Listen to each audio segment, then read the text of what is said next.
I am the one destined to rule over this tower.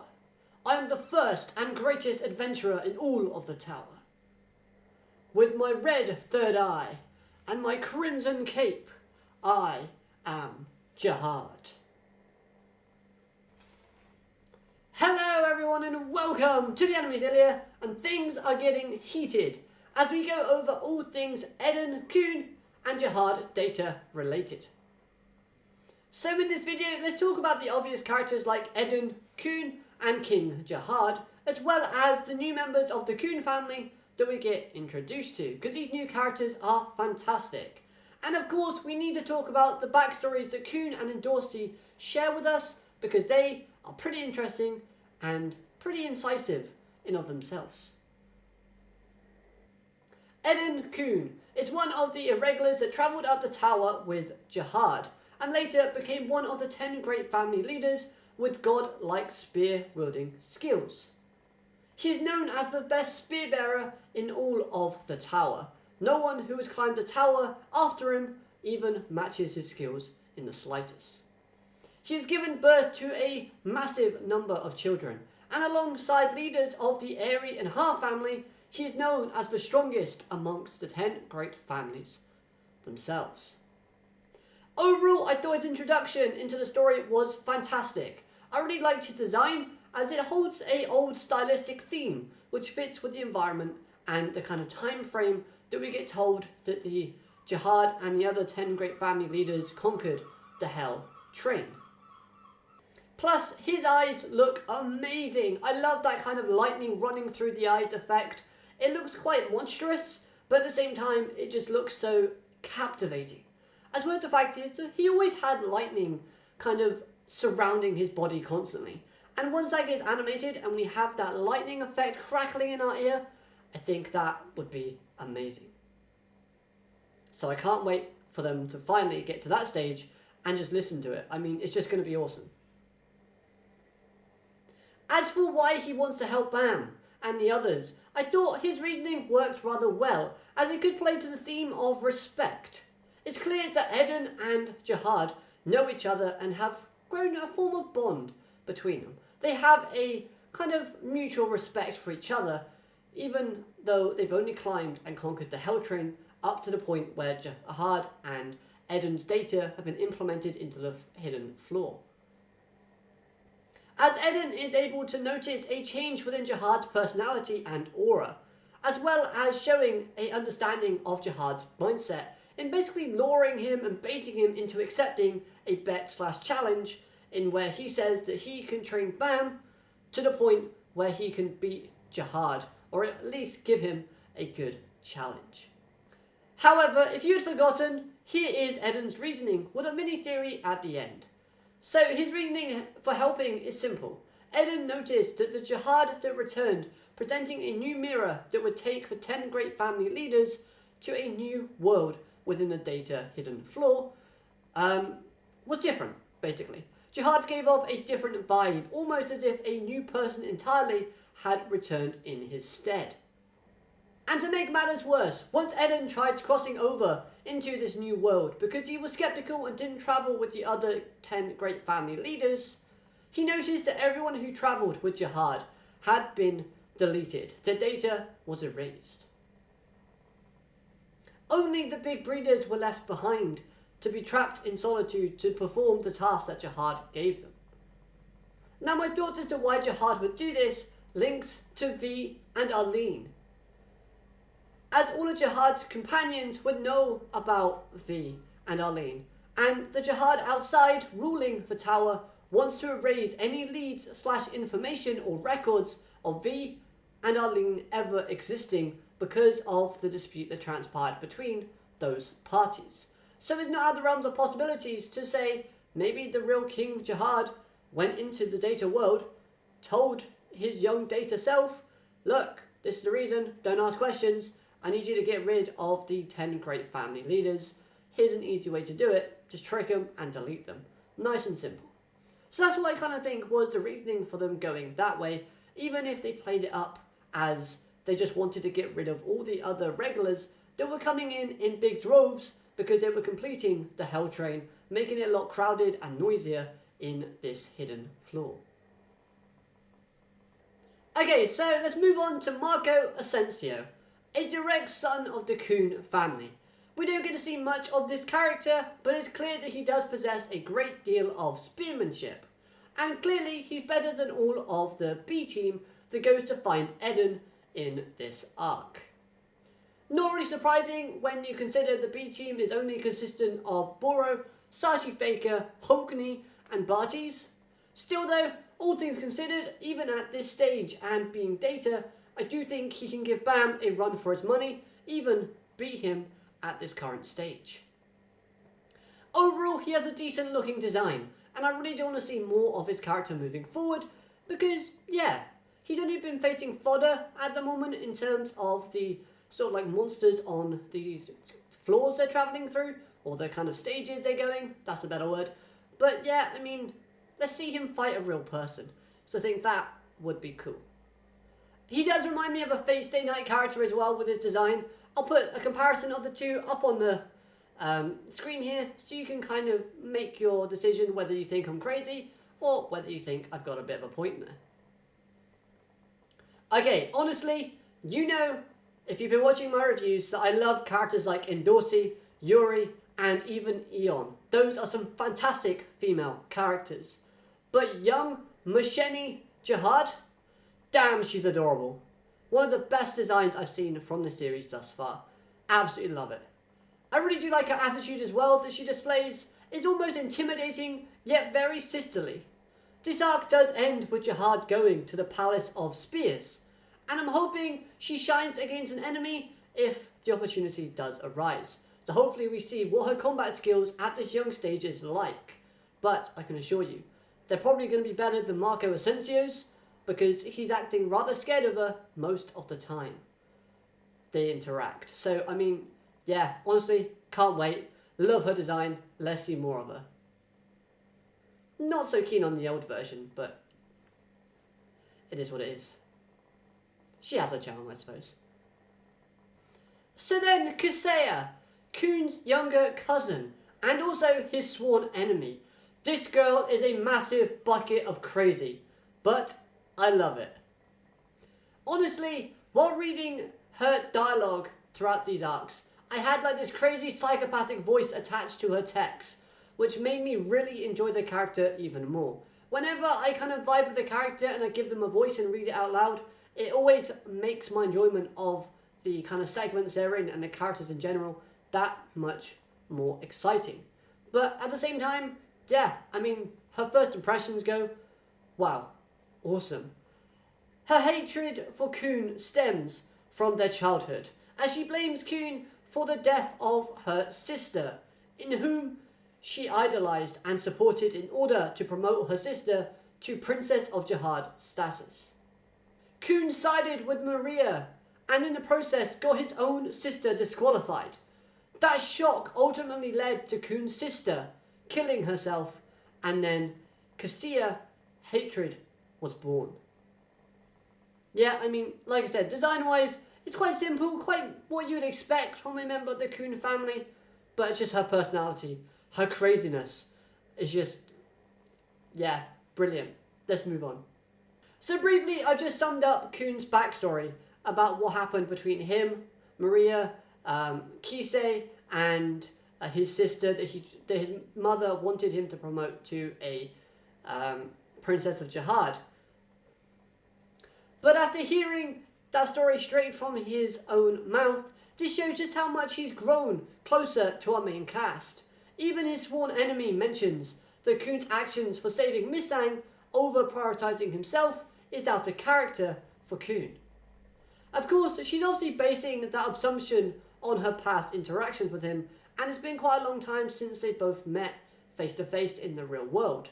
But, I mean, at the same time, it's understandable because Khun has been showing gradual sort of development stages throughout the series so far, and it's good to see that he's opened up and got comfortable with the cast enough to kind of share his own backstories. He's not going into details as to why he's helping Maria in the story, so it still shows he has a bit more kind of bonding with the main group to go. However, during this confrontation with his sworn enemy, we learn that Khun wants to become the head of the Khun family. He wants to become the leader. So hearing that being his goal, this of course is great for his character because it gives him a purpose for climbing now. A purpose that isn't chasing after Bam. It's a purpose that he can work towards and build upon and gradually achieve by the end of the series, which is something I really do like. Plus, we can get some great and fun interactions between Edahn and Aguero Khun, even if they don't like each other or Khun doesn't want to get along with Edahn because they have kind of like a bad kind of history between Aguero Khun and Edahn Khun in the real world. But of course, this Data version would not have any experiences of that. So, yeah, interesting to see how that dynamic is going to go. Again, we'll have to wait and see, but I'm very much looking forward to it and I cannot wait.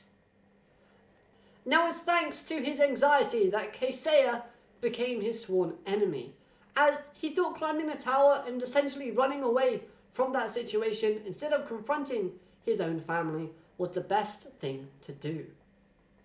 Yet despite that, he couldn't run away from his own guilt.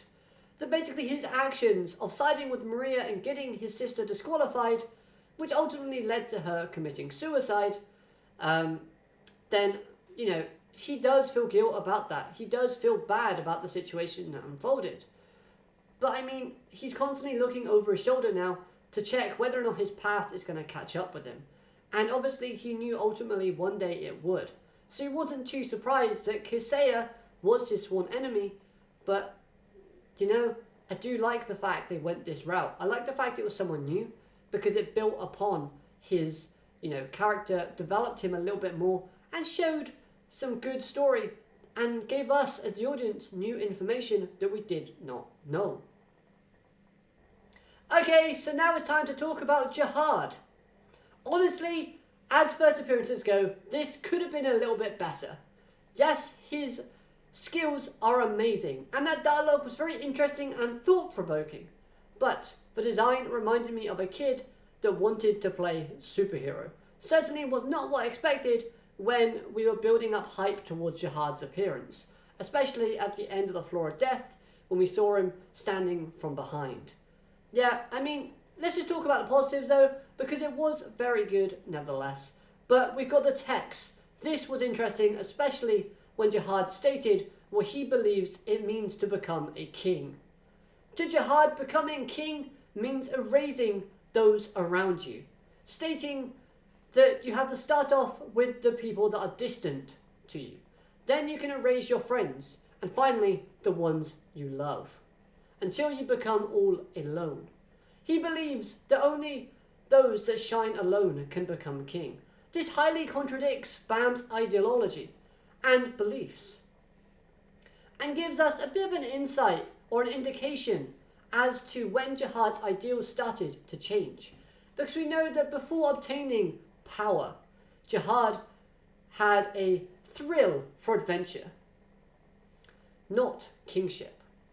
Another line that was backed up by Edahn as well, because Edahn stated that the Jihad in front of us is a fake because the real Jihad did not want to become king. He wanted a grand adventure. Now the fact that Bam and Jihad had a conversation and Bam asked if he knew who Arlene was, with the answer being returned to as no. Add in the speech about what he believes becoming king means, then of course that was a lie, because he does contradict his own words throughout this arc. So yeah, I mean, he does know Arlene, he's just trying to erase her from his heart. But I mean, I guess that hasn't worked 100%. Now personality wise, I found him a little bit immature and arrogant, overconfident, but he does have good merit to do so. But then again, there was also a hint of cruelty mixed into his speech / text, dialogue, whatever you want to call it. It will be good to see what Jihad is packing, pause, once the fight between Bam and Jihad gets underway. But whatever happens, it's very clear that his current power is above anyone else that we've seen thus far. And I like this because it does also give a chance for our protagonist in Bam to basically progress, develop and grow as a character, becoming a bit more stronger and a bit more wiser with his own power. Because Jihad states that he's got good power, but he lacks refinement. So that's something we can kind of hope Edahn will teach Bam in his training arc coming up, but we'll have to wait and see. From king to princess, let's talk about Endorsi's backstory, as this was rather sad as she manages to find a couple that were kind enough to take her in at a very young age and treat her like a normal girl, giving her a relatively peaceful life. Until one day her sworn enemy arrived and told her that she had potential to become a princess of Jihad, and later killed her adoptive parents. Not outright stating that he killed them, but Endorsi has a very high sort of intuition that it was him that did so. Now I like this for two particular reasons. Reason number one, it gives us as the reader more reasons to hate this creature that is currently with Endorsi, and number two, it humanizes Endorsi a little bit more, making her seem more of a normal character. It's clear that she deep down resents this creature because it would not have returned as a sworn enemy otherwise. But at the same time, she does hold mixed emotions that does have gratitude in there as well. As it's thanks to this creature that she's been able to meet her friends and live her life that she currently has. She doesn't hate this creature for turning her into a princess of Jihad with the methods that it kind of went into. But at the same time, maybe she does wish to experience what life would have been like as a normal girl with a normal family that loves her. Plus, Bam and Khun both noticed that Endorsi was lying about this. And you know what? I thought this was a great touch to add in because it does show that they're understanding their friends a bit more. And again, it shows that these core characters, obviously you got to add Rak in there as well, but they are starting to gel a bit more and bond a lot more, and it's being presented in a very good light. Now, we did have a scene where Endorsi's sworn enemy came out and said, "Boy, watch this," and we're talking to Bam in that state. So Bam, please do not ask Endorsi to attack you with her sworn enemy. You do not need that skill. It looks too dangerous for even you to survive. Yes, you lived a black hole, but this is on a different level. Now we get more big breeder news, learning how they were all once data humans before Jihad took them over to the other world. I like that bit of information, that was pretty cool. There are in fact 3 big breeders, and once taken to this other world within the second mirror, they were unable to leave nor could interact with each other. They simply must remain there inside their own rooms, following Jihad's orders exactly. But the most unhinged one of them all was the Sphere Big Breeder, as he held a connection with Yuha. In fact, a weird kind of brother-sister relationship is the connection. This comes from a result of their mother having twins with a man from a cursed family. Now, having family news is always fun to kind of look into and explore within the series. This I thought was a little bit over the top and far-fetched. I'll explain why. So Yuha's mother had twins, one a boy and one a girl. So a plan was devised between the big breeder and Yuha's mother, in where a data version of the mother would give birth to the boy inside the hidden floor. Because thanks to the curse carried by the father, it made it less likely that the race that the father belonged to could reproduce in the future. And with the situation being that the mother was pregnant with twins, the girl in the real world was likely to survive, while the boy twin was destined to die. So what they did was they made it so that the data version of the pregnant mother had the curse switched round. Therefore, she gave birth to the data son in the data world, and the daughter died in that realm. And then Yuha, who we know has lots of sparkles, she was born in the real world, but her brother was stillborn, is the phrase they used. Now, don't get me wrong, I like seeing where Yuha got her stars from. That was great. But the whole story for me was a little bit too over the top and far-fetched. Because we don't know how long the journey along the Hell Train takes. But, I mean, based on the way that Khun, Bam and all the others have kind of progressed on the train, it doesn't seem like too much time has passed. Maybe a month or two at tops. However, we're led to believe that Yuha's mother met a man on the train, a total stranger, made babies with him because she fell in love with him, and they were on the train for enough time for her to basically be so far along her pregnancy that she was able to give birth. Unless Shinju has some magical properties that speeds up sort of like birth control, I don't really know, and that's never really been confirmed to us, so I'm not going to add that into the equation. So the timeline of events just doesn't make logical sense. Plus, the father did die, which I guess is like an add-on bit of information now. But nevertheless, yeah, I just found that a little bit too convenient and not very logical. Maybe if you have a better explanation or you can explain the timeline a bit better to me, then go ahead in the comment section down below. Greatly appreciated.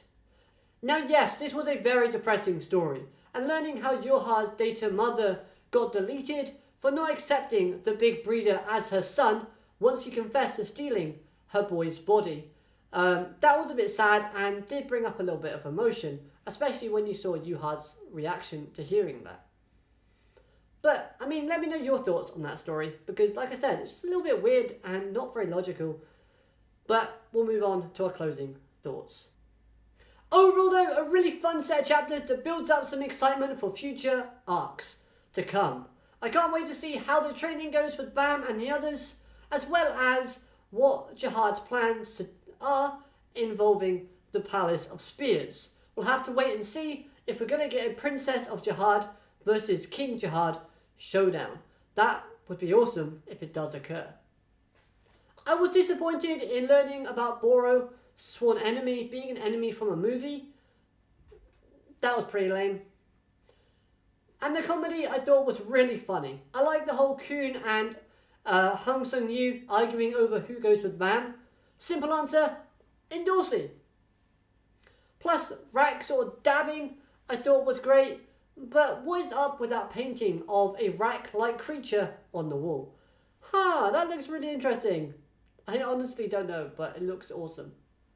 So, with that said and done, let me know your thoughts on these two arcs in the comment section down below, and anything that I've missed, or if you agree or disagree with anything that I've said, make sure you let me know as well. I love to hear your thoughts. Hope you enjoyed this video, and thank you so much for making it to the end of it. Like I said, hit the video, hit the like button, hit subscribe, all that good stuff, and I'll catch you next time. Have a great day, alligator, matinee, goodbye!